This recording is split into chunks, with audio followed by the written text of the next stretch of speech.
আসসালামু আলাইকুম বন্ধুরা, ওয়েলকাম টু মাই চ্যানেল। আশা করি আল্লাহর রহমতে আপনারা সবাই ভালো আছেন।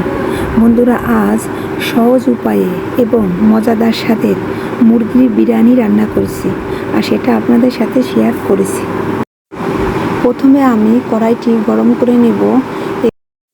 এবার কড়াইটিতে আমি পরিমাণ মতো সয়াবিন তেল দিয়ে দিলাম।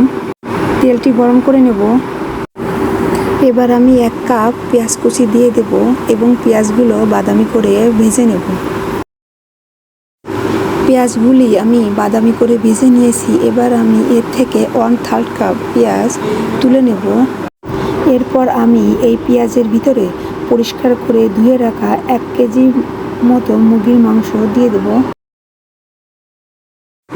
এবার এটা আমি ভালোভাবে নেড়ে দেব।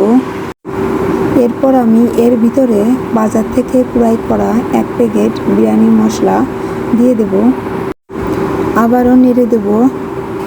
এরপর আমি এর ভিতরে 1 টেবিল চামচ আদা এবং 1 টেবিল চামচ রসুন বাটা দিয়ে দেব। আর দিয়ে দেব 1/2 কাপ টক দই। এবার এটা আমি ভালোভাবে কষিয়ে নেব। এবার দিয়ে দেব পরিমাণ মতো লবণ। এটা আমি আরও ভালোভাবে কষানোর জন্য গরম পানি দিয়ে দেব। এবার ঢেকে দেব। আমি এখন এর ভিতরে 1 কাপ গরুর দুধ দিয়ে দেব। এবার এটা আবারও ঢেকে দেব। বন্ধুরা, এই দেখুন আমি মুরগির মাংস প্রায় 80% সিদ্ধ করে নিয়েছি। এবার আমি আরেকটি কড়াই বসিয়ে নিলাম এবং কড়াইটি গরম করে নেব। আর কড়াইটি গরম হয়ে গেলে পরিমাণ মতো সয়াবিন তেল দিয়ে দেব। এবার আমি পরিষ্কার করে ধুয়ে রাখা 2.5 কাপ পোলাও চাল এই তেলের ভিতর দিয়ে দেব। এবার আমি 10 মিনিট চালগুলো ভালোভাবে ভেজে নেব। এখন আমি এর ভিতরে 1 কাপ গরুর দুধ দিয়ে দেব। আর দেব 1 লিটার গরম পানি। এখন দেব পরিমাণ মতো লবণ। এবার চুলার জাল বাড়িয়ে ঢাকনা দিয়ে ঢেকে পানিটা শুকিয়ে নেব।